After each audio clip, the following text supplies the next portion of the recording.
What if you could hit snooze button and still have a nutritious breakfast? Imagine enjoying a delicious and healthy breakfast in just 3 minutes, right in your kitchen. And it is possible with this Chipotle breakfast burrito. They have really changed my life. And these aren't ordinary burritos. They are freezer friendly, prepared in advance. With an hour of cooking, you are set with healthy breakfast for a month. In this video, I will show you how to make the tastiest Chipotle chicken burrito using simple and healthy ingredients. A great alternative to expensive takeout food. Which marinade for chicken is best? We will test 2 different marinades, spicy Whoa, that smell! and non-spicy, to see which one makes you never want to buy a burrito from Chipotle again. What critical mistakes to avoid when freezing to prevent the tortilla from getting soggy, and how to properly reheat them. We will also check if a reheated burrito tastes as good as a fresh one. So, how do we cook them? After watching a lot of YouTube videos about freezer burritos, I realized they just weren't good enough. Most were just some boring mix of lean ground meat with sauces and melted low-fat cheese. And it all looked pretty uninteresting. What about the layers, the textures and flavors that make a burrito really stand out? We won't go overboard like Joshua Weissman with a burrito that needs 50 ingredients, right?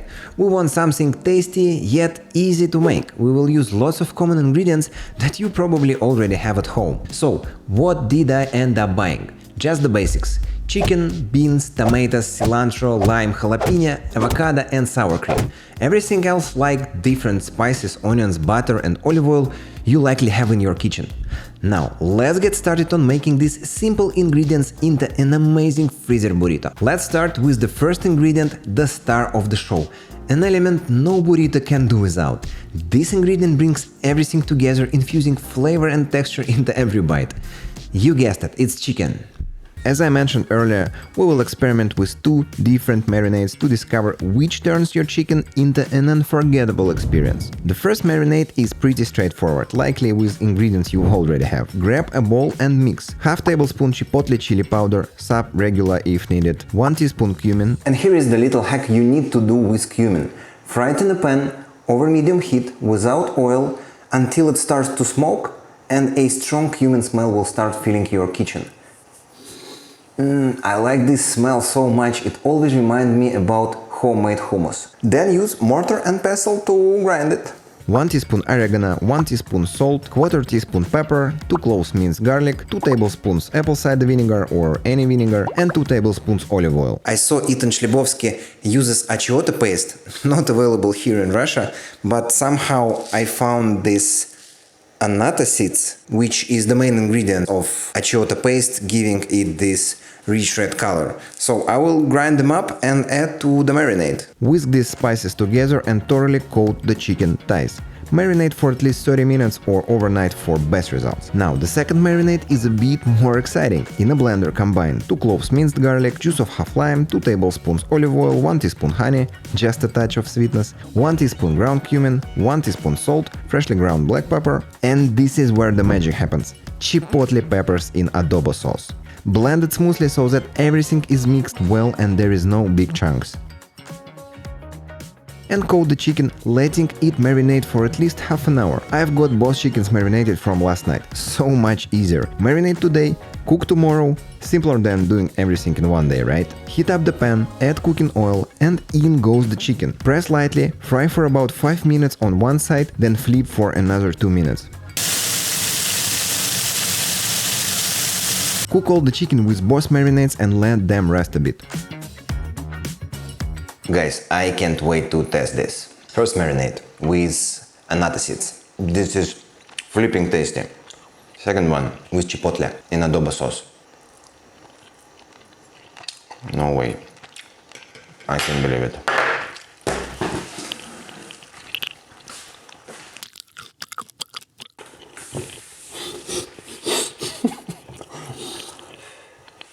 Why even bother with burrito when you can simply have chicken like that? This is so flipping delicious. Okay guys, I'm not gonna lie, the second marinade is an absolute beast. I have never tried chipotle in adobo sauce before. Heck, I haven't even tried adobo sauce on its own. But this sweet heat with a smoky twist is just flipping good. I love the spiciness of this marinade, but I'm not sure if my guts can handle it every day. But if you can stand it, then I definitely recommend you stick to this marinade. The only problem with this marinade is that everything has burned to the pan, so there was a thick layer of burnt marinade which prevents chicken thighs to fry normally.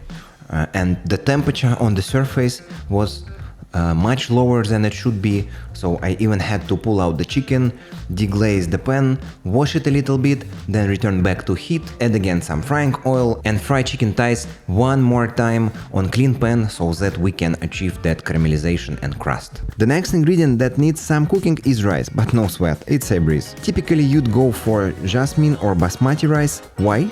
Because they have this awesome slightly fragrant aroma and a light, fluffy texture that's just perfect for burritos. Just cook the rice as the package says. It tells you to rinse the grains thoroughly. You will want to use a 1:2 ratio, 1 part rice to 2 parts water. Let it cook for 15 minutes after boiling. And we are going for 2 cups of this stuff.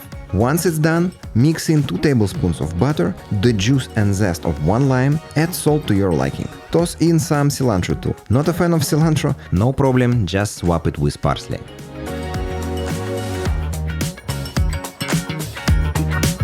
But why freezer burrito?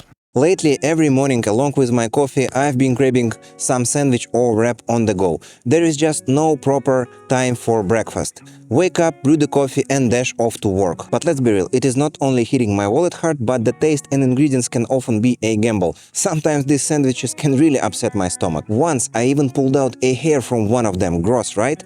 That was the last straw. That's why I decided to make these burritos at home. The next ingredient is a classic Mexican dip, essential in my kitchen for its fresh, low-calorie zest that enhances flavors beautifully. Even as a 15-year-old boy just beginning to explore the culinary world, I was drawn to Mexican cuisine. I loved making fajitas and tacos at home. And even though I have never been to Mexico or the States,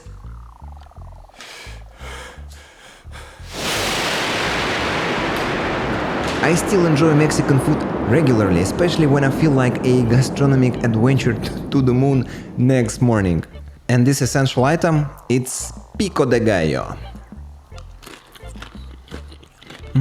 To create this vibrant, flavor-packed dip, start with 5 Roma tomatoes. Choose Roma because they have less flesh and water. It's even better to scoop out the pulp. It will just end up at the bottom of the bowl and we don't want too much juice if we're aiming to avoid a soggy burrito, right? Next, finely chop half of a small yellow onion. Its mild flavor is perfect for this mix. For the herbaceous kick, finely chop a few sprigs of cilantro. If cilantro isn't your thing, feel free to swap it with parsley, oregano or leave it out entirely.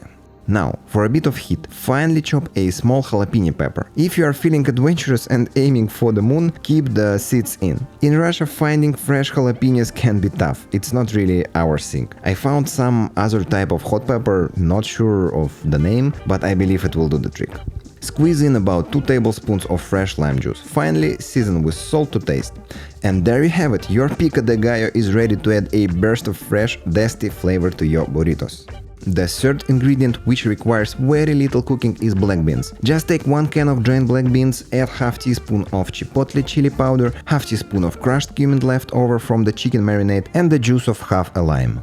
Toss all this into a saucepan and set it over medium heat. Let the beans cook for a few minutes, giving them an occasional stir. Give it a taste and add some salt if you think it needs it. And that's it. Besides chipotle peppers and cilantro lime rice, black beans are exactly those ingredients that makes chipotle burrito chipotle. But why chipotle burrito? I live in Russia and we don't have chipotle here. Even when I travel to other countries, I never stumbled upon one. I've been curious about it for so long, so I decided to make my own at home. Plus, a friend of mine just got back from the States and couldn't stop talking about chipotle. That's the second reason I wanted to make these burritos. So I decided why not to kill 2 birds with 1 stone, make my own Chipotle-style burritos and freeze them for convenience. Now that we have prepared all the main ingredients, it's time to move to the exciting part, assembling the burritos. First, warm up the tortilla for 7-10 seconds in the microwave or on a skillet. This makes it easier to assemble. The tortilla is less likely to break. If the tortilla is fresh out of the package and still moist, you can skip the microwaving. Start by laying down the rice, then add the chicken. Be mindful of the amount of ingredients. If you overload it, wrapping will be tough. It's better to have more chicken and less of the other stuff. Next, add the beans, follow with the pico de gallo, a bit of sour cream, slices of avocado. Add grated semi-hard full-fat cheese. Honestly, I have never understood the whole low-fat craze. Who even thought it was healthier? But don't answer, it's a rhetorical question. I used to be one of those people who thought the less fat, the better, choking down dry chicken breasts, but then I discovered keto diet, after that carnivore diet. Seriously, in my opinion, there is nothing sillier than low-fat dairy products. Why not have meat with less meat then? And now let's roll everything up.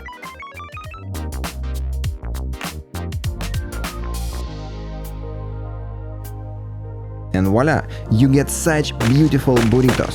So if you don't want to wreck your morning, it's key to put together, wrap, pack and freeze your burrito just right. So you've got your burrito all wrapped up in foil, pop it in the microwave and heat it for about 3-4 minutes. The more foil you use, the faster it will heat.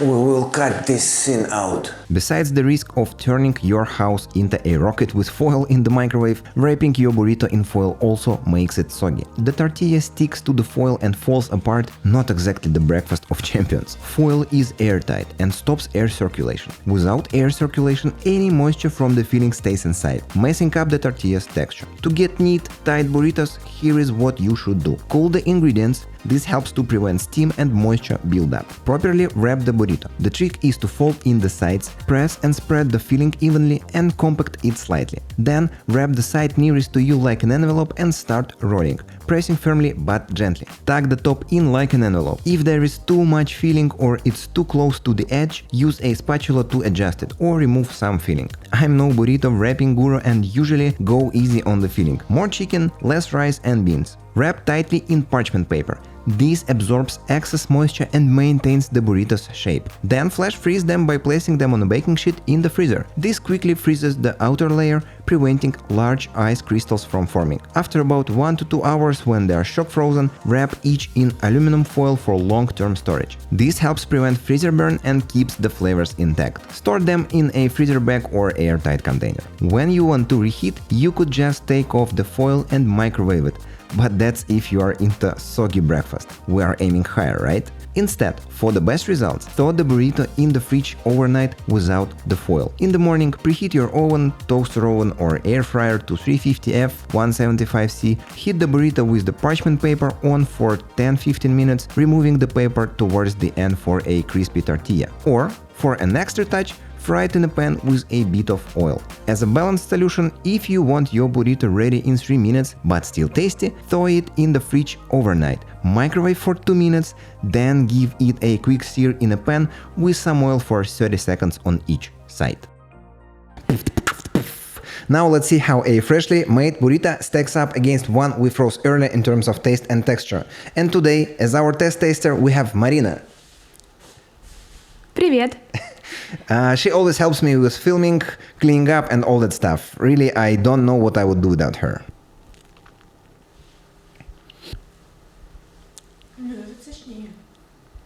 Marina says she noticed some difference, not a big one. Both burritos are super tasty, but this one is like a little bit more juicier, and actually this one is the fresh one. But I think this is more juicier because I added a little bit more toppings than I added in this one. Guess I should give it a try too. Actually, Marina was right. This one is more flavorful. I don't know why. I used the same ingredients. Maybe I put here a little bit more pico de gallo. Anyway, this one is also very tasty and it feels fresh, basically. And if I was just trying it without a comparison to the fresh one, I would thought this one is okay. Anyway, they are both awesome, and this is going to be my go-to breakfast. Just switch ingredients now and then. So, what's the big old problem with these burritos? Because they sound pretty darn good, right? Well, it all comes down to your goals. If you're looking to eat healthy, enjoy variety, and spend little time cooking, then these burritos might not be exactly what you need. Sure, They're tasty and super easy to make. They even taste great after being thawed. But you are not going to eat them all day, right? Yes, they have got the breakfast covered, but you still need to mix up your meals, have complete dishes, meat and veggies every day. So if you want to diversify your diet while still keeping cooking time to a minimum, check out this video. One check, one check.